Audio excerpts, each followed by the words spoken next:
The clink of plates, the hum of air conditioning, and the faint background noise of a reality show rerun were the standard soundtrack of our evenings. I sat at the kitchen table, legs tucked in the same way I had since I was small enough for my limbs to dangle. It wasn't dinner we were sharing, more like coexistence, as my parents discussed floral arrangements and Camilla asked if white-on-white invitations were aesthetically too bridal. I smiled when they looked my way, nodding even when they didn't ask a question. The good daughter, that was my role, practiced like a tradition, like brushing out my hair before bed.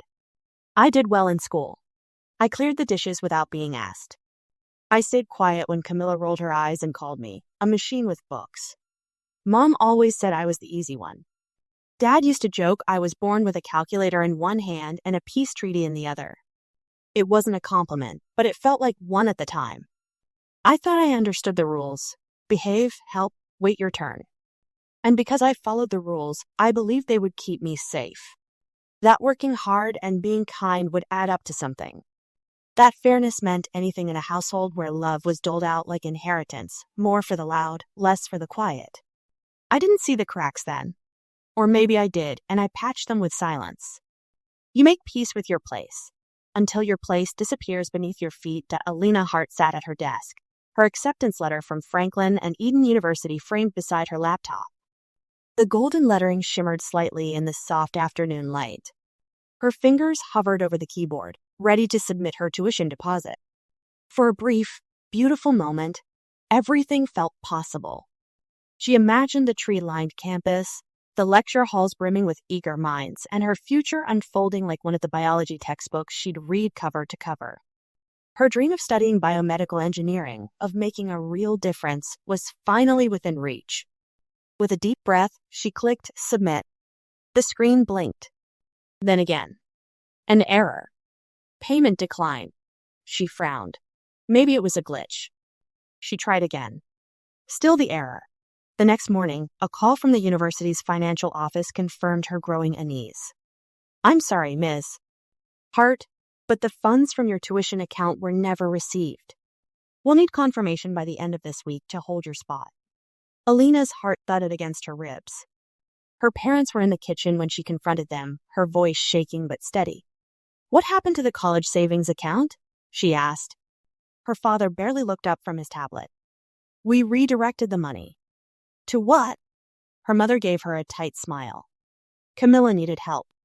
The wedding, the car, things came up. The what? Alina asked, not fully embracing what she'd heard. Alexis, Camilla beamed from the living room. You'll be fine, Alina. Maybe do community college or something. Ollie, stood frozen. Everything she had worked toward gone. And they barely looked sorry. The deposit didn't fail because of technical error. Her dream had been stolen. The sun filtered softly through Alina's bedroom blinds, casting golden stripes across her open acceptance letter on the desk. She had reread it countless times, memorizing every word that said she belonged at Franklin and Eden University. Her heart still swelled when she thought about it, years of tutoring sessions, science fairs, sleepless nights, all leading to this. She was pulling her hoodie over her head when her phone buzzed. Unknown number. Hello? Hi, this is Ms. Redding from Franklin and Eden's bursar's office, the voice said, polite but clipped. We're calling in regard to your enrollment deposit. Unfortunately, we haven't received the payment, and the deadline passed 2 days ago. Is there a delay we should be aware of? Alina's stomach dropped. There must be a mistake, she said quickly. My parents told me it was covered. The tuition fund. I understand. It's just that the system shows no transaction. Without the deposit, we'll have to release the spot. Alina hung up in a daze. Her palms were damp. Downstairs, her parents were laughing in the kitchen, orange juice glasses clinking. Her stomach clenched. When she asked what happened, the mood shifted. Her father's smile tightened. We had to make a choice, he said, not meeting her eyes. Camilla needed reliable transportation for her new life. She's starting a marriage, a family. Alina's voice cracked. But that was for college, for my future. Her mother folded a napkin neatly. You're smart, Alina. You'll find a way. Camilla, lounging nearby, smirked over her coffee. Try community college or something. Alina didn't cry. Not yet. But something inside her went terribly quiet. Something that used to hold her together. And in that silence, something else began. Alina paused outside the study door, her hand hovering just above the polished brass handle. Her parents' muffled laughter seeped through the cracks, a sound so ordinary that it should have been comforting. But something in their tone made her stomach turn. She hesitated, then leaned in, quietly resting her ear against the wood. Inside, her father's voice rang clearly now. "I'm just saying, we dodged a bullet. If we'd sent her to that expensive university, who knows how long she'd be gone. She's 2. Serious. She'll figure something out." Her mother chuckled. "Exactly. She always has. Besides, we know she's smart. She could probably get a scholarship next year. Camilla's wedding needed to shine." The words hit harder than Alina could have prepared for. Each sentence, every dismissive laugh felt like a fresh cut. So it wasn't a sacrifice. It wasn't a difficult decision for them like she had tried to believe. It was convenience. Selfish comfort cloaked in parental indifference. And worse, they hadn't even considered telling her the truth. Alina stepped back, breath trembling, a weight pressing against her chest. Cold clarity settled in. This wasn't just favoritism anymore. It wasn't sibling rivalry or misunderstandings. It was betrayal, willful and cruel. She didn't cry. Not this time. Instead, she turned away from the door, her steps quiet but certain. In her bedroom, she closed the door behind her with a soft click. She opened her laptop, a calm resolve curling in her heart. They believed she'd figure something out. They were right. She would. But not the way they expected. Silence lingered long after the call ended, a static buzz ringing in Alina's ears as she sat frozen on the edge of her bed. The university's financial advisor had spoken gently, but their words carried the weight of shattered dreams. The deposit hadn't been received. Her enrollment was in jeopardy. She clutched the phone tighter, fingers going numb. It had to be a mistake. Her parents had always promised the college fund was safe. Dedicated. Hers. Storming into the kitchen, she found Thomas sifting through wedding RSVP cards and Linda arranging centerpiece samples. Camilla, lounging nearby, scrolled on her phone. "I just got a call from Franklin and Eden. They said the tuition deposit failed. What happened to the college fund?" The question hung heavily in the air. For a moment, no one answered. Then, Thomas cleared his throat. "Alina, we had to make a decision. Camilla's starting a whole new life. She needed a reliable vehicle. The fund was enough to do both, but with prices these days." His voice trailed. "You bought her a car?" Alina whispered, stunned. "With my college money?" Camilla arched a brow but said nothing. Linda's voice cut in sharply. "Don't overreact. This is family. Sacrifices happen. Your time will come." Alina wanted to scream. Instead, her heart sank as her future dissolved in front of her, traded for gleaming metal and stitched leather seats. Her dreams, years in the making, vanished over designer bow-tied car keys. She turned from them, gripping the edge of the counter for balance. $75,000. 75,000 promises. Gone. The silence stretched between them, sharp and heavy. Alina stood in the hallway, fingers gripping the edge of her phone, her chest hollowing with every breath. Her dad's words echoed in her mind, still unbelievable, as if replaying a scene from a drama she hadn't auditioned for. "We had to redirect the funds.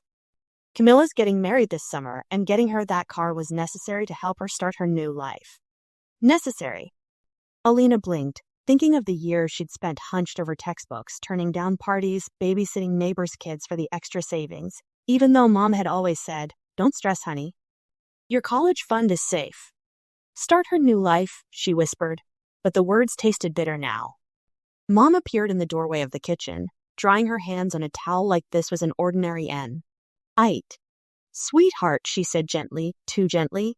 Camilla needed this more. It was a once-in-a-lifetime thing. You're the smart one. You'll figure something out. Alina met her mother's eyes, searching for guilt or shame or even conflict. There was nothing. Just a tired smile, as if what they had done was small. Practical. Just another family sacrifice. She's already walked through so much, Dad added from the living room, not looking up from the TV. This car, it's symbolic. She's starting a family. And I'm starting my future. Alina's voice cracked, barely louder than air.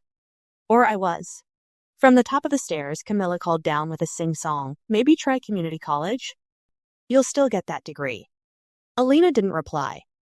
Her silence was becoming the only thing they noticed less than her dreams. Teaching morning after graduation, Alina sat alone on the edge of her bed, the acceptance letter from Franklin and Eden still lying open on her desk. The golden crest, once a symbol of pride, now seemed to mock her.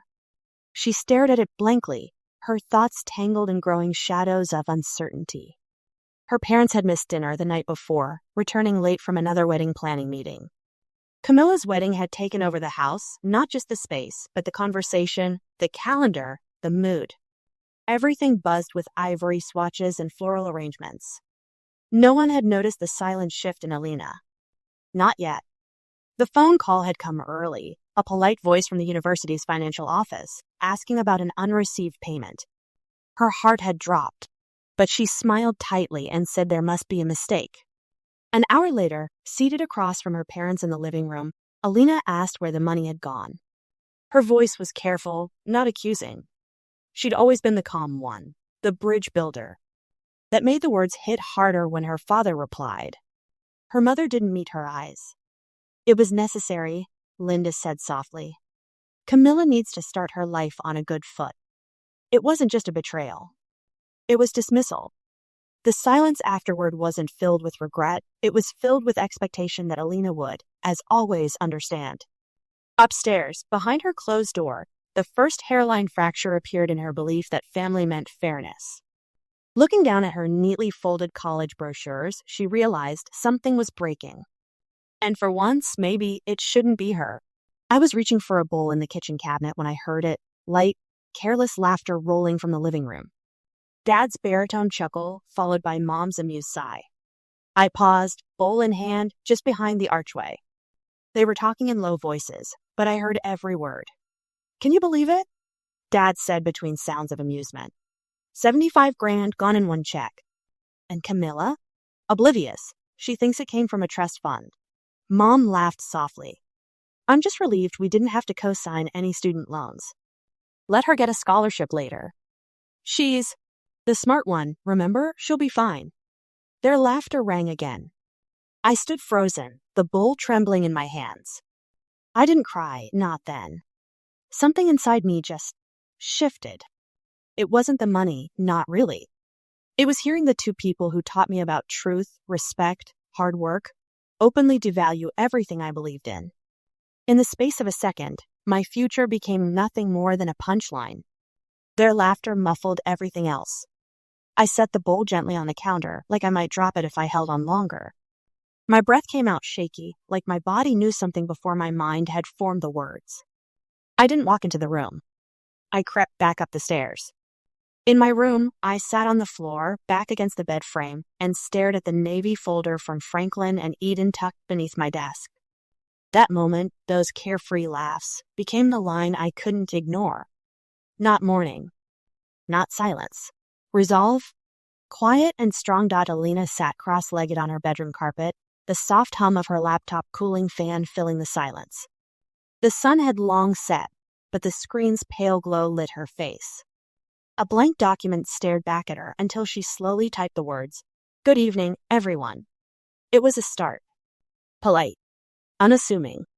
Just like they expected her to be. Her fingers hovered above the keys as she glanced at the timeline tacked to her corkboard wall. Camilla's wedding rehearsal dinner, seating assignments, schedule of events. She had volunteered to help with all of it. After all, who better than Alina, the dependable younger sister? But this time, dependability wasn't the goal. Purpose was. She saved the file and titled it simply, Toast. Over the following days, she replayed conversations in her head, Mom's words, Dad's indifference, Camilla's smugness. Each memory served as material.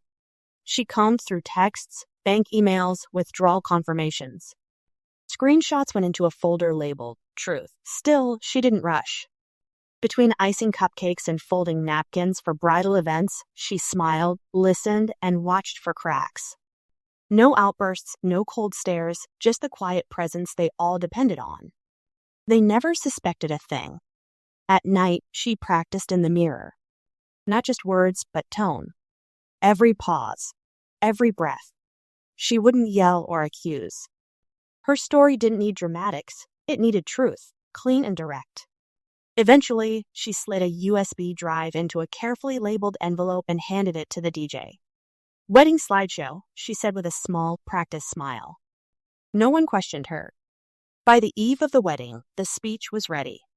Her hands had stopped trembling. She no longer felt nervous, just steady. Steady like a tide about to change everything. The knock at the back door was soft but certain, as though the visitor already knew they belonged. Alina opened it to find Aunt Jenna standing there, leather tote slung over one shoulder, short silver hair tousled by wind, and cool confidence radiating from her smile. Alina blinked. "You came." "Course I did," said Jenna, stepping inside like she'd never been gone. "Heard from a little bird you'd stop pretending for the sake of peace." Alina wanted to laugh, or cry, or both. Instead, she nodded and let the door close behind them. The kitchen felt foreign lately, though it was the same tile, the same coffee maker humming half-heartedly in the corner. Only now, it carried the weight of truth and betrayal. Jenna looked around, her gaze falling briefly on the family portraits. "They haven't changed," she murmured, almost sadly. "No," Alina said. "They're the same." That's the problem. They sat in silence, a bubble of quiet understanding between them. Then Alina told her everything: the stolen college fund, the cold justifications, the moment she overheard her parents laughing. Jenna listened without interruption, her hands folded, eyes sharp. When Alina finished, Jenna nodded slowly. "It's cruel," she said. "But you're not broken. Not even close." Alina looked down, voice trembling. "I want to speak at the wedding. Really speak." Jenna leaned forward. "Then let's make sure your voice is heard. Right and clear." That was when the planning began, quietly, like a seed under soil. They were two women, generations apart, both burned by the same fire. Only now, they were no longer standing alone in the ashes. The night before the wedding shimmered with quiet opulence. Twinkle lights were strung across the backyard like scattered stars. Inside, laughter flowed over the scent of polished wood floors and catered hors d'oeuvres. Alina sat at the dining room table, fingers curled around a half-empty glass of lemonade. Her back straight, her face calm. "Isn't it beautiful?" Linda gushed from across the room, adjusting a vase filled with ivory roses. "This is how future begins, with grace." Alina nodded faintly. "Definitely memorable." No one noticed her tone. Or maybe they didn't want to. Upstairs, her laptop glowed behind her bedroom door. She had spent the last 2 nights lining up emails and screen captures, creating a slideshow under the innocuous name Camilla Wedding Finals, PPTX. Every file was dated, labeled. The deposit failure email. Bank statements. Text from Dad with phrases like "just for now" and "she'll figure it out." A digital map of betrayal. Plan in place, Alina stood from her chair. "I'm going for a walk," she said aloud to no one in particular. Outside, the summer air carried the scent of jasmine and dusk. She pulled out her phone and dialed Jenna. "It's almost time," Alina whispered, her voice steady. "You ready?" Jenna asked. "I've never felt more ready." They ended the call with no goodbyes, just silence. Alina closed her eyes and listened, to the cicadas humming in rhythm, to her own breath. No explosions. No tears. Not yet. Tomorrow would bring the storm.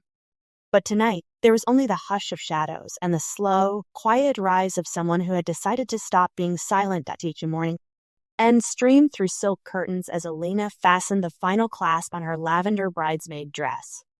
Her reflection in the mirror was calm, composed, even radiant. No one would have guessed the storm she carried beneath the surface. Downstairs, laughter echoed as guests arrived, champagne flutes clinking and heels clicking on marble floors. The scent of white roses filled the air. Everything was perfect, or so it appeared. Alina stepped into the grand hall just as a string quartet began to play. Her parents beamed near the entrance, Camilla glowing in her gown, surrounded by doting friends. The decor was like something from a bridal magazine, cascading florals, crystal chandeliers, ivory linens. Alina took a deep breath. This was the moment everything changed. Hours passed in a blur.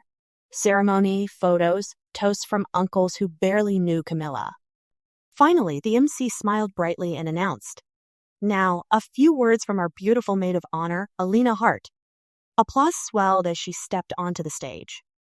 Clutching the microphone, Alina began with light remarks, funny memories, sweet acknowledgments. Camilla smirked, sipping her drink confidently. But then Alina's tone shifted.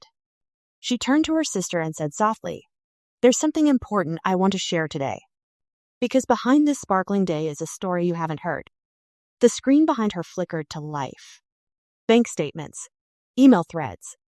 Her voice remained steady as faces in the crowd turned pale. "They took my college funds so she could drive a luxury car," Alina stated. Gasps broke the silence. She ended, "But today, I take back my future." She walked offstage, her heart full, not of anger, but peace. Silence blanketed the reception hall as Alina approached the microphone. A soft clinking of cutlery ceased, and a gentle hush fell over the sea of sequined gowns and tailored suits.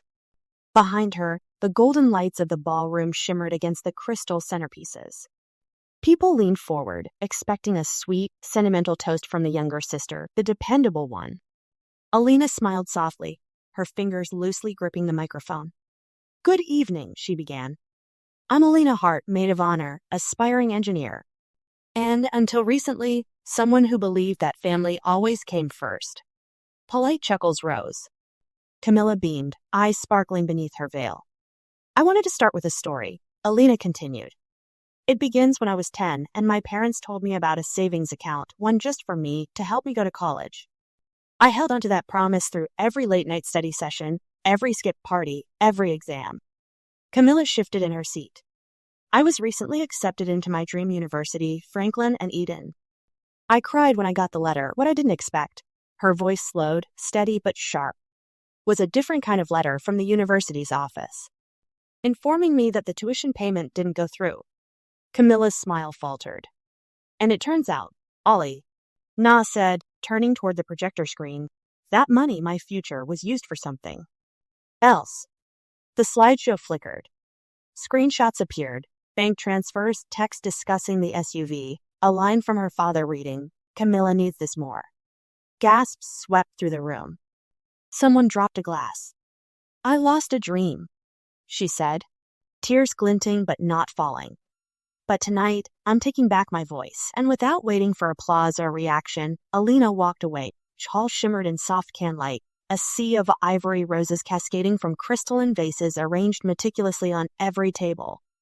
Camilla had spared no expense. Her wedding was not just a celebration but a spectacle crafted to be envied, remembered, and liked 1,000 times over on social media. Alina stood just beyond the edge of the dance floor, her heart pulsing in quiet rebellion beneath the satin folds of her mauve maid of honor gown. Her hands barely trembled around the glass of sparkling cider. She caught her reflection in the window, poised, composed, unreadable. Behind her, laughter swelled. A violinist played something romantic and forgettable. The room was ready. So was she. When the DJ called her name, a hush swept through the crowd, curious eyes converging. Smiling, Alina rose. Each step to the microphone was deliberate. Her heels clicked softly over polished marble. Aunt Jenna lifted the camera, steady as stone, from her spot among the guests. "I want to thank everyone for being here," Alina began, voice clear and even. "Today is about love, celebration, and starting a new chapter. And what better place than among roses to offer something real?" Soft chuckles followed her gentle jest, but the tone shifted subtly as the screen behind her lit up. A photo slideshow of Camilla and Alina as kids, grinning at birthday cakes, riding bikes. Then, emails, bank records, a slow burn of digital truth flickering behind Alina's steady voice. "Camilla got a car," she said plainly. "A beautiful one. But what paid for it wasn't generosity, it was my future." Gasps filled the room. Camilla's smile vanished. Behind her, Thomas stiffened. Linda sank into her seat. Alina looked over the crowd one last time, no longer trembling. "Today, I chose this moment, not just to speak, but to be heard." The cool evening air wrapped around Alina as she stepped down from the stage, her heels quiet on the polished floor. Behind her, a stunned silence clung to the wedding hall, a heavy, echoing hush broken only by the low murmurs and the tick of silverware against untouched plates. Her heart pounded, not from nerves, but from release. Her truth had been spoken, not shouted, not screamed, just said. That alone made it powerful. The great glass doors awaited her, wide and gleaming, reflecting her own shadow back at her.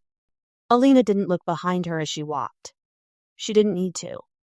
Flashing lights from someone's phone caught in the corner of her eye, but she kept moving. Past the roses, the candles, the stunned guests frozen like statues in evening gowns and tuxedos. Past her father's stunned expression. Past her mother's crumpled form, half supported by a waiter.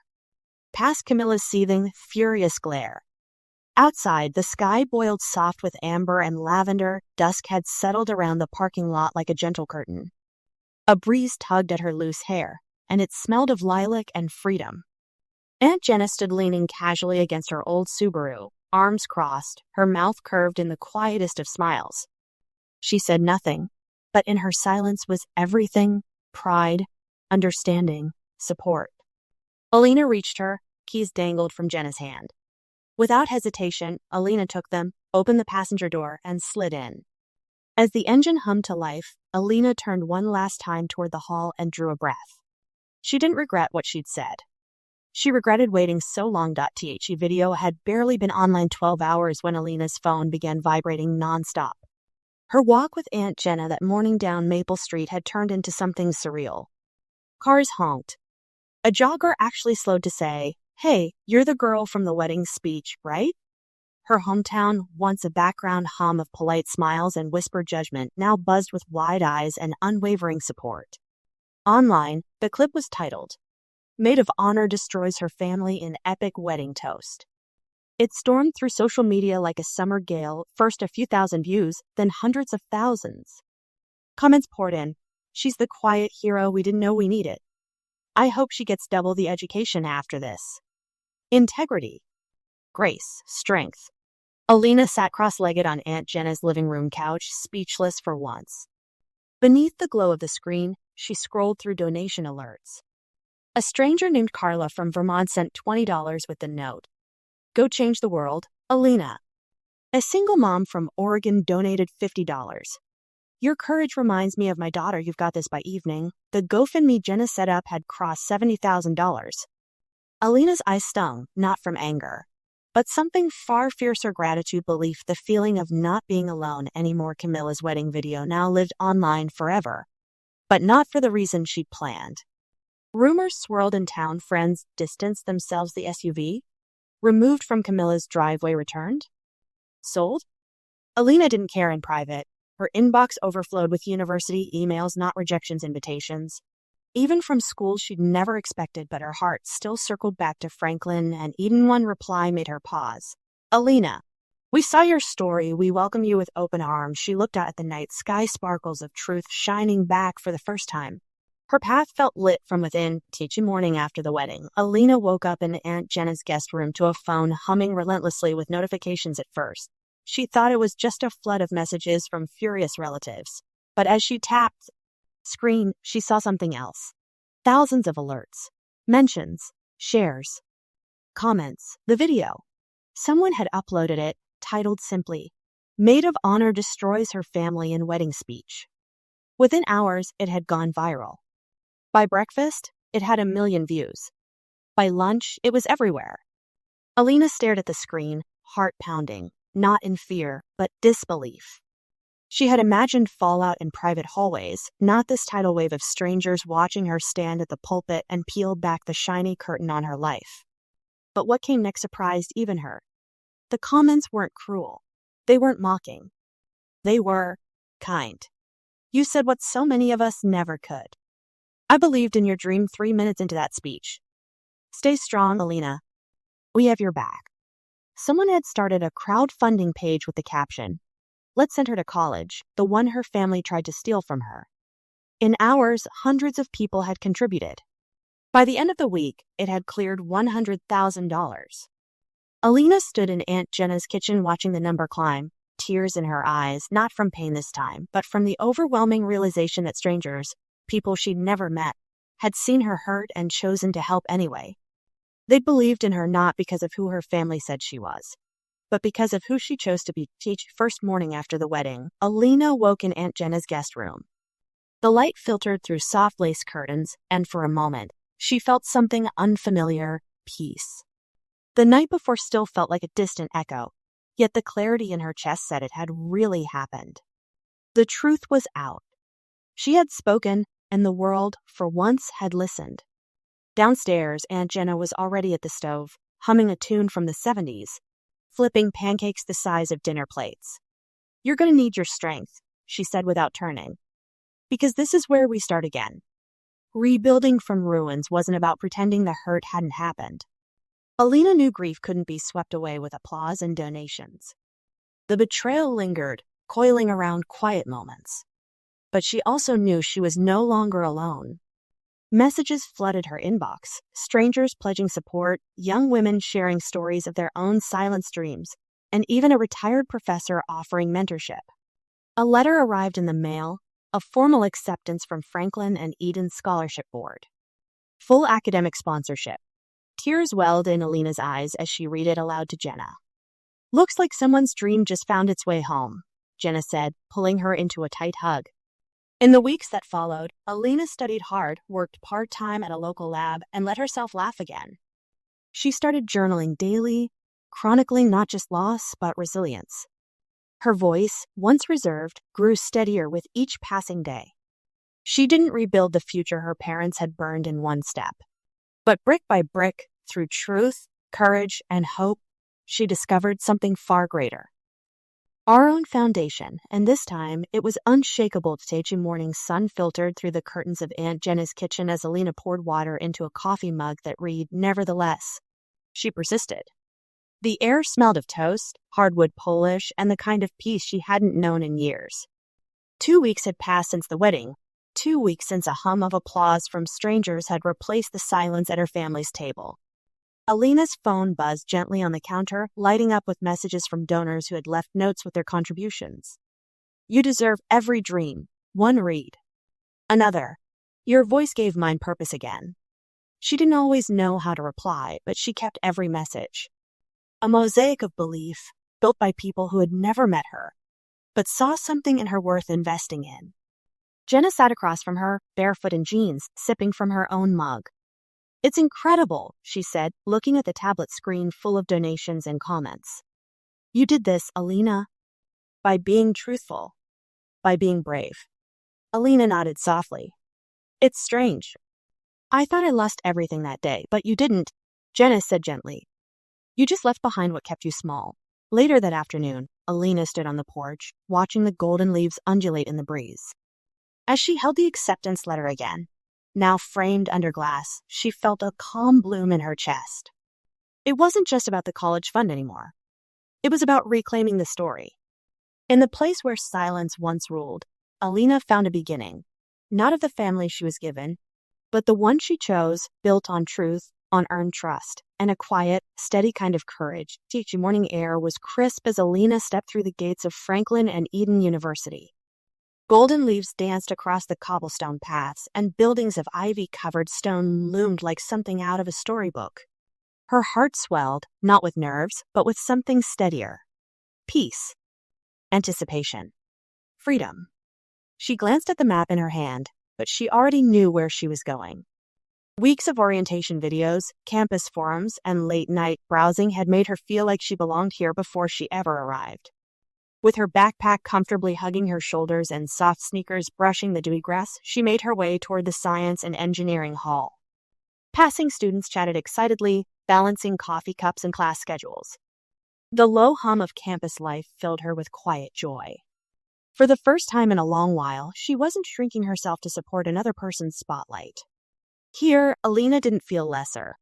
She felt new. In her first lecture, the professor spoke about molecular mechanics and the power of questions. "Ask them," he said, "even if they shake the ground beneath you." Alina smiled slightly, her notes already neatly written. She had waited her whole life to be in this room, After class, she sat in the campus courtyard with a sandwich, gazing out over the lake that aired beside the eastern dorms. Her phone vibrated, an update from Aunt Jenna, a funny video and a heart emoji. Alina chuckled, feeling their bond stretch across the miles like a golden thread. She breathed deeply. This was hers, a beginning crafted not by ease, but by truth. Autumn sunlight stretched across the campus lawn, painting the world gold. Alina adjusted the strap of her backpack, her steps light as she crossed the cobblestone path leading to Franklin and Eden University's science building. The air held a crispness that whispered of new beginnings, and for the first time in a long while, her chest didn't feel tight with uncertainty. It was wide open, full of promise. A group of students laughed near the library steps. Somewhere nearby, someone strummed a guitar. These small scenes, so ordinary, felt like tiny miracles to her. Only a year ago, everything she dreamed of had slipped through her fingers. But the road she'd taken instead, painful as it was, had shown her something greater, her own strength. Every class she took, every future she imagined in the quiet hum of study halls was a testament not just to survival, but to reclamation. Sometimes, late at night, she'd replay moments from the wedding, not out of regret, but to remind herself why she took the stand she did. Speaking up had shattered something, but it also built something stronger. She had found her voice not in volume, but in truth. Aunt Jenna was waiting for her at the edge of the quad, holding 2 paper cups. Alina smiled as she approached, taking one in chilled fingers. To courage, Jenna said. Alina clinked her cup lightly. To futures that no one can steal. And they walked forward together.